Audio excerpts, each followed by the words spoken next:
करीब 5000 साल पहले एक सभ्यता पूरी दुनिया के सामने अस्तित्व में आई, जिसने अपनी अद्वितीय कलाओं से पूरे विश्व में अपना डंका बजा दिया।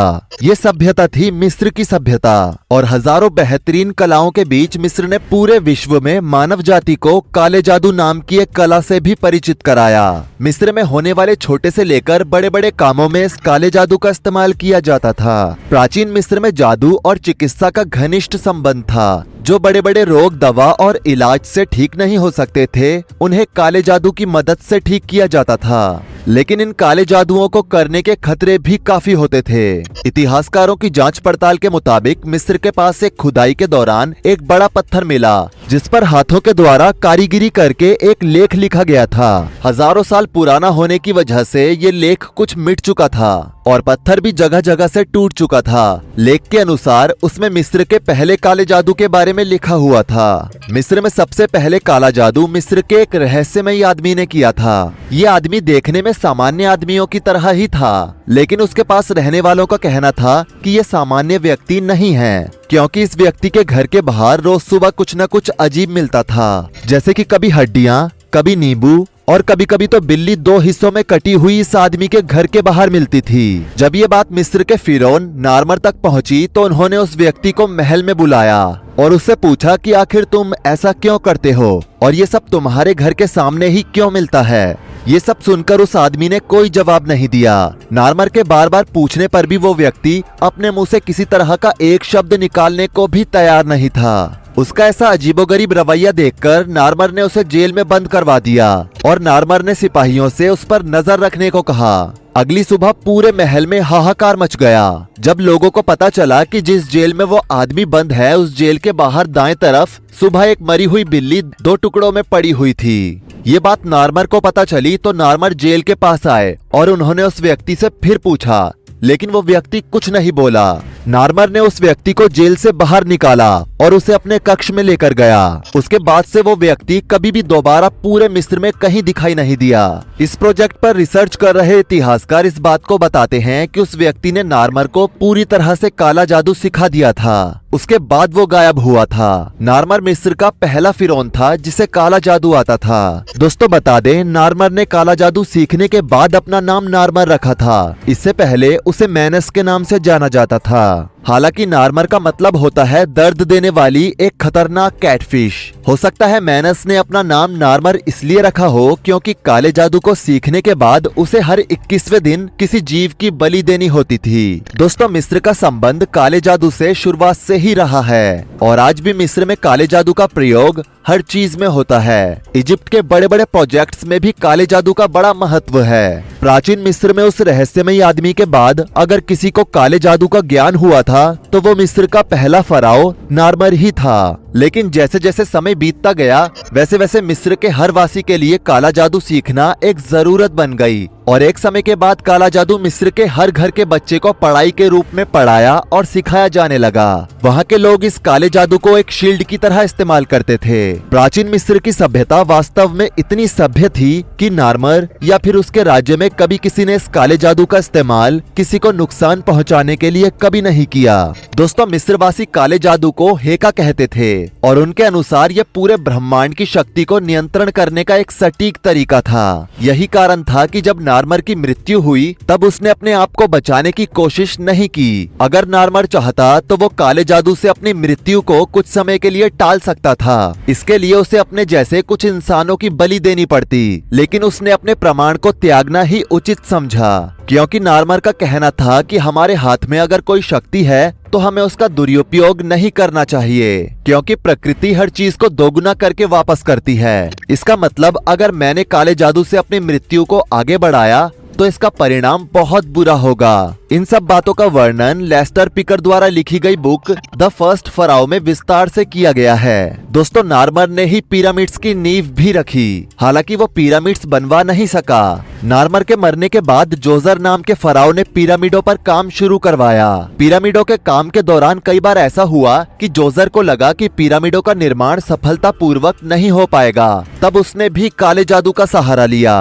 और मिस्र को पहला पिरामिड दिया। इस समय तक काला जादू मिस्र में बहुत ही ज्यादा आम हो चुका था। प्राचीन मिस्र में काले जादू के 7 प्रमुख प्रकार थे, जिनमें से पहला था शाप देने वाला जादू या शाप से मुक्त करने वाला जादू। दूसरा था किसी को उसकी मृत्यु से पहले मार देने वाला जादू या उसकी उम्र बढ़ा देने वाला जादू। तीसरा था मिट्टी या मोम की पुतलियों से दुश्मन का नाम लिखकर उन्हें तोड़ना, जलाना या कब्र में गाड़ देने वाला जादू। चौथा था रोग फैलाने वाला जादू या रोग को खत्म कर देने वाला जादू। पांचवा था प्रेम में उलझाने या किसी को किसी के वश से तोड़ने वाला जादू। छठा था मृतकों की आत्मा को परेशान करने वाला जादू। और सातवां था भ्रम या डर फैलाने वाला जादू या इन सब चीजों से उबारने वाला जादू। काले जादू का इस्तेमाल गलत और सही दोनों कामों के लिए किया जा सकता था और प्राचीन मिस्र में काले जादू का इस्तेमाल केवल अच्छे कामों के लिए और मिस्र की भलाई के लिए हुआ। प्राचीन मिस्र के किसी भी फराओ या फिर फिरौन ने अपनी पर्सनल पावर और पोजीशन के लिए काले जादू का गलत इस्तेमाल नहीं किया। लेकिन जब मिस्र राजमहल का 8वां शाही वंश शुरू हुआ तो उसका पहला फिरौन तूतनखामेन बना, जिसने आधुनिक मिस्र के इतिहास को बदल कर रख दिया। तूतनखामेन चाहता था कि लोग उसकी पूजा करें और उसे भगवान का दर्जा दें, जिसके लिए तूतनखामेन ने काले जादू का हर गलत इस्तेमाल किया। उसने इस जादू की मदद से लोगों पर अत्याचार किया, लड़कियों को गुलाम बनाया और यहाँ तक कि छोटे छोटे दूध मुँहे बच्चों की बलि तक दे डाली। मिस्र के 8वें राजवंश से पहले मिस्र में काले जादू का इस्तेमाल केवल और केवल बहुत जरूरत पड़ने या फिर राजहित में ही किया जाता था। लेकिन मिस्र के इस राजवंश के बाद तो मानो काले जादू का इस्तेमाल मिस्र के लिए एक अभिशाप बनता चला गया। तूतनखामेन के बाद आने वाले लगभग सभी फराओं ने काले जादू का इस्तेमाल खुद की अय्याशियों और अपनी शान शौकत के लिए किया।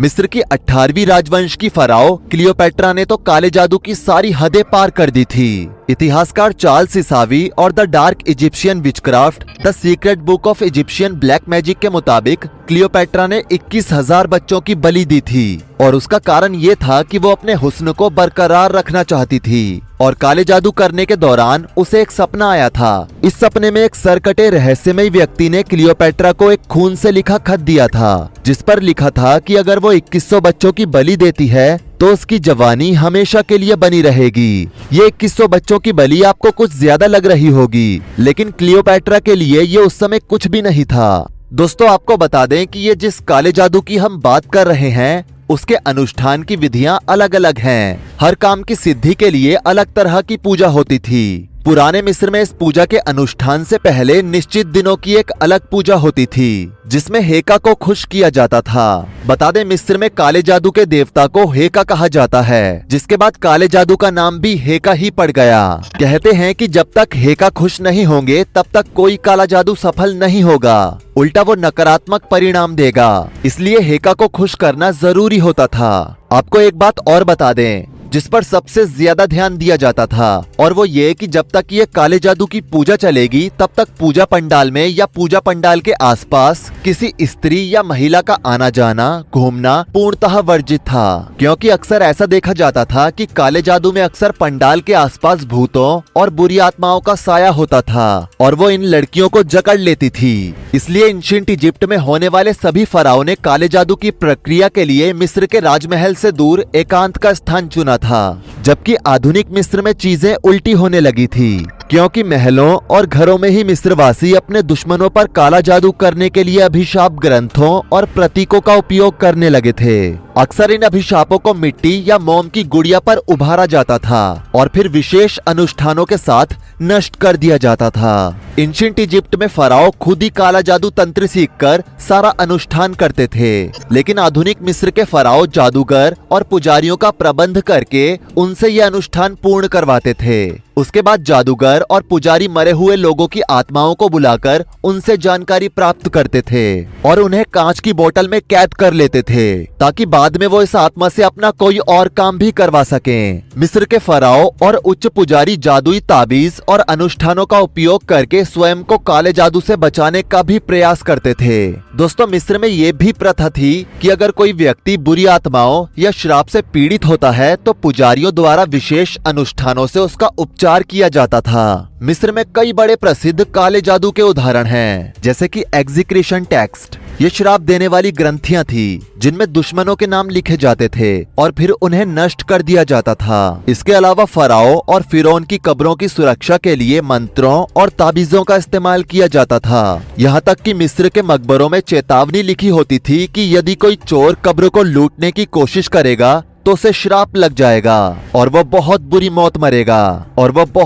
मौत मरेगा। ऐसे कई उदाहरण आपको रेड पिरामिड नाम की बुक में मिल जाएंगे। दोस्तों, मिस्र में होने वाले सभी फराओं में से क्लियोपैट्रा को इस काले जादू का बहुत अच्छा ज्ञान था। उसने एक लड़की होकर भी काले जादू पर अच्छी तरह से वश पा लिया था और आपको ये जानकर हैरानी होगी कि बुरी आत्माएं उसे कुछ नहीं करती थी, या कह लीजिए कि बुरी आत्माओं को उसने अपने काबू में कर रखा था। कई इतिहासकार बताते हैं कि उसने काले जादू की सभी रहस्यमयी गुत्थियों को सुलझा लिया था और जब उसकी मौत हुई तो उस समय वो गायब होने की विद्या पर काम कर रही थी, लेकिन तभी अचानक उसकी मौत हो गई। हालांकि उसकी मौत का कारण आत्महत्या और स्नैक बाइट को बताया जाता है, लेकिन ये गुत्थी एक रहस्यमयी गुत्थी है जिसका सच शायद किसी को नहीं पता है कि वो कैसे मरी थी। अगर आप 17वीं शताब्दी की एक हस्तलिपि the book of king Solomon को पढ़ेंगे तो आपको पता चलेगा कि उस समय मिस्र में गायब होने वाली विद्या थी और कई मिस्रवासी इस विद्या के बारे में जानते भी थे, लेकिन क्लियोपैट्रा के डर से कोई भी मुंह नहीं खोलता था। दोस्तों, मिस्र के इस काले जादू के कई रहस्य आज भी इंसानी बुनियादों में उलझे हुए हैं। पिरामिडों का निर्माण भी काले जादू के इस्तेमाल से हुआ था, लेकिन ये बात आज के इस डिजिटल जमाने में मानने को कोई तैयार नहीं है। चलिए दोस्तों, यही एंड करते हैं इस वीडियो का, क्योंकि अब मुझे भी डर लगने लगा है। Please do like, subscribe and share. Thanks for watching.